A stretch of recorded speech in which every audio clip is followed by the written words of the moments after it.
আপনার মোবাইলে একটি জিমেল আইডি খোলা আছে।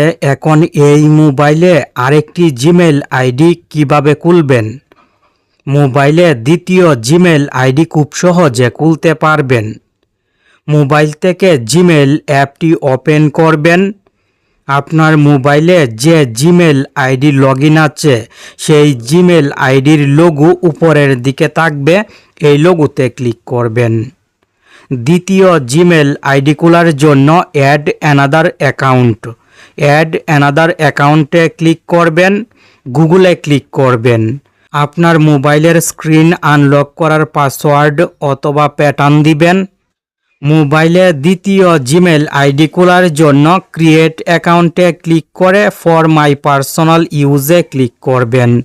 ক্রিয়েট অ্যাকাউন্টে ক্লিক করে ফর মাই পার্সোনাল ইউজ এই অপশনে ক্লিক করবেন। First name last name, first নেমের বক্সে ক্লিক করে আপনার নামটি ইংরেজিতে লিখবেন। লাস্ট নেম অপশনাল, কোনো কিছু লিখতে হবে না। প্রথম বক্সে আপনার নামটি ইংরেজিতে লিখে নেক্সটে ক্লিক করবেন। এখানে আপনার জন্ম তারিখ, মাস, সাল সঠিকভাবে দিবেন। জেন্ডারে ক্লিক করে আপনি মেয়ে হলে উপরের ফিমেলে ক্লিক করবেন, আর যদি ছেলে হন তাহলে মেলে ক্লিক করবেন।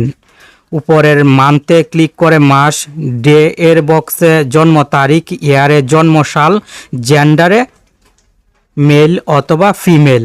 বেসিক ইনফরমেশন সঠিকভাবে দিয়ে নিচের দিক থেকে নেক্সটে ক্লিক করবেন।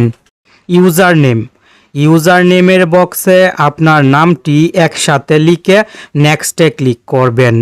That user name is taken try another, এই লেখা শো হলে নামের সাথে কয়েকটি সংখ্যা লিখবেন।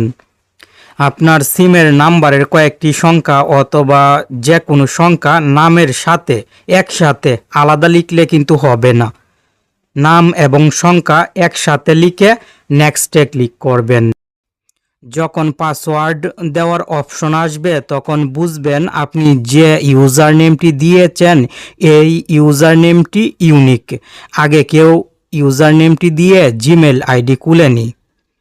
এখন পাসওয়ার্ডের বক্সে ক্লিক করে 8 সংখ্যার উপরে অক্ষর সংখ্যা মিলিয়ে কঠিন পাসওয়ার্ড টাইপ করে কঠিন পাসওয়ার্ড লিখে নেক্সটে ক্লিক করবেন। এখানে নেম এবং ইউজার নেম শো হবে, নিচের দিক থেকে নেক্সটে ক্লিক করবেন, আই এগ্রিতে ক্লিক করবেন। স্ক্রল ডাউন করে নিচে চলে আসলে এখানে আই এগ্রি অপশন পাবেন, আই এগ্রিতে ক্লিক করবেন। নাম্বার ভেরিফিকেশানের অপশন আসলে আপনার সিমের নাম্বারটি দিয়ে নাম্বার ভেরিফিকেশান করে নেবেন। এইভাবে খুব সহজে জিমেল খুলতে পারবেন। দ্বিতীয় জিমেল খোলার পর জিমেল অ্যাপ ওপেন করে জিমেলের লোগোতে ক্লিক করে নতুন যে জিমেল আইডি খুলেছেন সেই জিমেল আইডিতে ক্লিক করবেন। নতুন জিমেল অ্যাপে চলে আসবে, ব্যবহার করতে পারবেন।